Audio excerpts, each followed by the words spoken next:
What's up, everybody? GeauxBurns here, welcoming you to the third installment of Grand Theft Auto Online Tips with Grand Theft Auto 5 only days away from officially coming out on the Xbox One and PlayStation 4. I'm pumped about it. Are you? Are you excited? I know you are.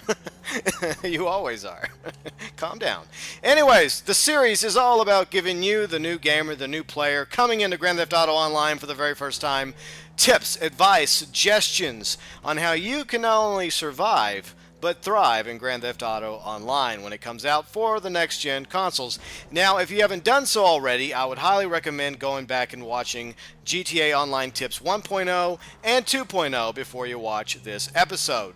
But anyways, let's get into it, shall we? The first tip today revolves around gang attacks. Now, sooner or later, you're going to get a call from Martin, who's going to basically give you his blessing to go and do various gang attacks across the map.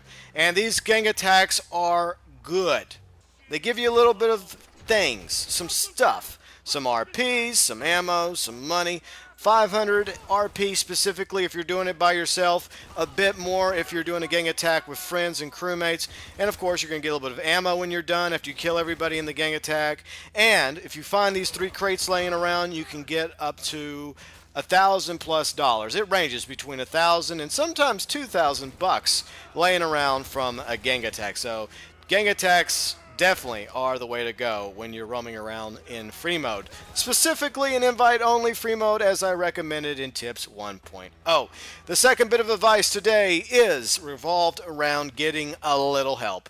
Now, if you made some new friends or if you already had friends playing Grand Theft Auto Online that you know in real life or via Xbox Live or PlayStation, don't be afraid to ask them for help, especially if they're higher ranking than you. Whether they're your friends or crewmates, ask them to help you with missions. Ask them to send you mission invites. Most people are more than happy in this game to help out their fellow friends and crewmates rank up and earn cash, because the more difficult missions are hard, but at the same time the rewards are awesome. You get way more RP and of course you get way more money than the lower level missions. But you should also do the low level missions as well to get a better feel for the Grand Theft Auto Online experience. But like I mentioned, never be afraid to ask a higher level friend or crewmate for an invite to various jobs and missions, because sometimes they can't find anybody that will do a job with them, and the more the merrier. Alright, so number 3 on the list for Tips 3.0 is do not attack armored trucks unless. So if you see armored trucks going around the map, they look tempting, but unless you have these things, do not do it. If you don't have a really good shotgun, and why do you need a shotgun for an armored truck? Okay, so you don't have sticky bombs yet, but you have a good shotgun like the heavy shotgun, or perhaps even the assault shotgun. You can basically park in front of an armored truck in intersections, prevent them from, fleeing, run behind them, and pull out your shotgun and start shooting at the back of the armored truck, and eventually the doors will pop open and the money will pop out. But if you do not have this third piece of the pie, don't do it. If you have a shotgun, okay, cool. If you have sticky bombs, even better. Just make sure there's no other vehicle right behind the armored truck, or it's going to blow up that vehicle and the armored truck. And definitely don't do this if you're behind the armored truck, because it's going to blow your ass up as well. So throw the sticky bomb, back up, keep your distance, then boom. Blow up the back, open up the doors. Same thing happens with the shotgun. The money pops out.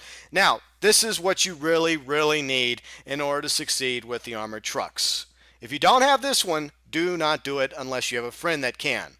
Eventually, as you rank up, you get more things unlocked via your smartphone from, Pegasus, from Merriweather, and of course from Lester. The big thing we're going to talk about here is the remove wanted level. Usually, when you do an armored attack, you get an automatic 3-star wanted level.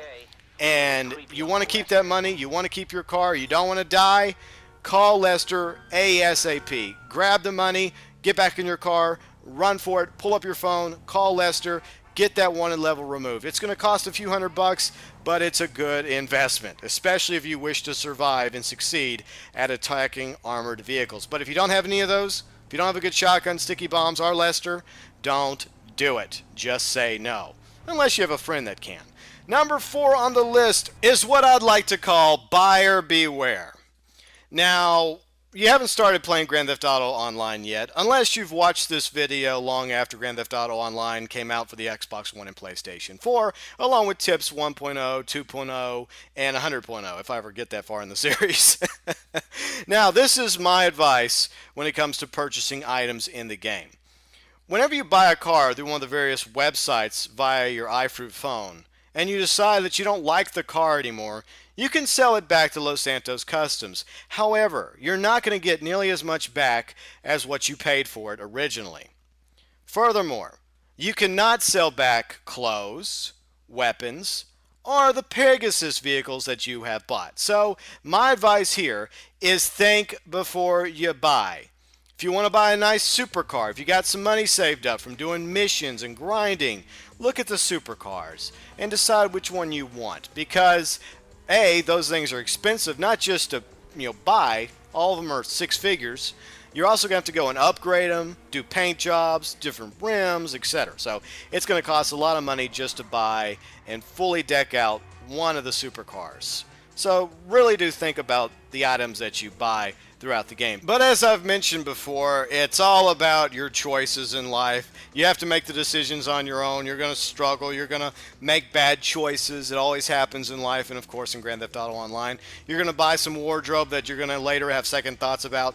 I would just recommend you think about it. Look through the wardrobe, look through the weapons, decide which ones you want and don't want. You don't have to buy all the weapons, by the way, and you don't have to buy all the wardrobe, and you don't have to buy all the vehicles. In fact, you can't buy all the vehicles because we only have a limited amount of space when it comes to storing rides. Speaking of autos, that segues into the final tip for this episode of Grand Theft Auto Online Tips.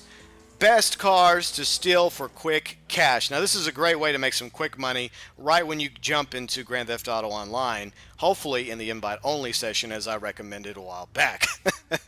What you want to do is go to Cockatoo's near the Los Santos Customs over in Rockford Hills. Go there. That's the best spot to be because a lot of really sweet rides end up spawning in that area.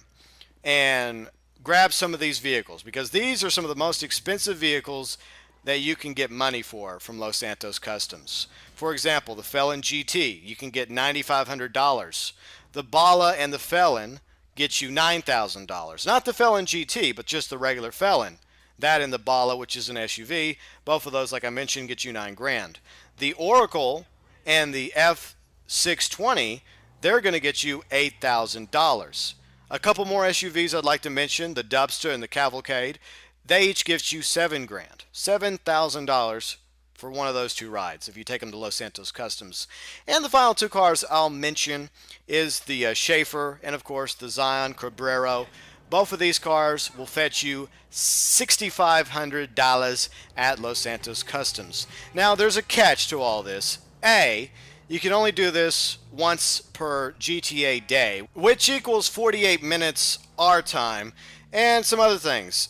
Any damage done to the vehicle between the time you jack the car and pull it into Los Santos Customs is going to cost you money. So do your best not to hit anybody or to end up running up against a barrier or other vehicles because you won't get the full price tag.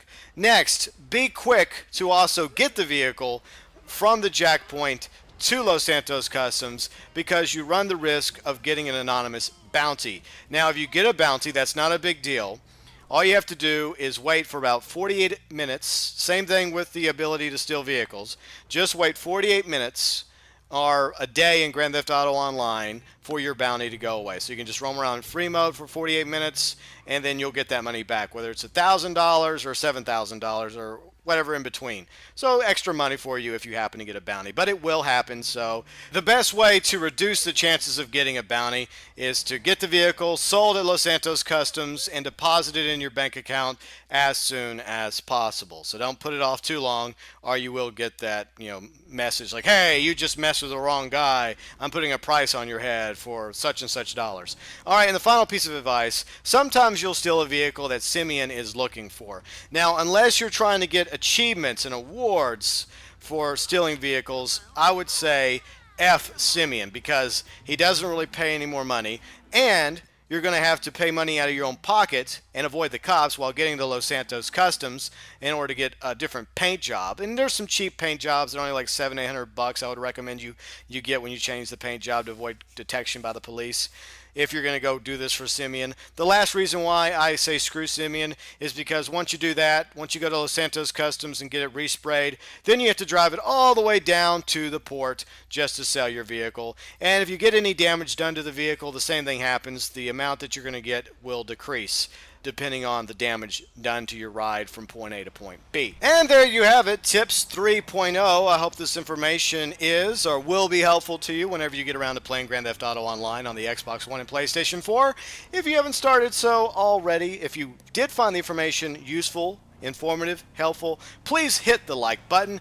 And as I've mentioned in previous installments, for everybody that's a veteran to the game, my fans, my viewers, my subscribers, my friends, if you have any additional tips, advice, suggestions you'd like to offer to the new gamers, feel free and leave them below in the comment section.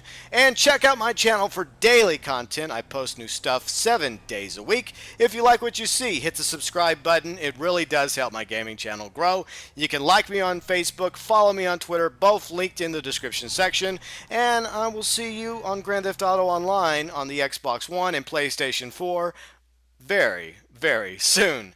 Have a wonderful weekend, and as always, thanks for watching.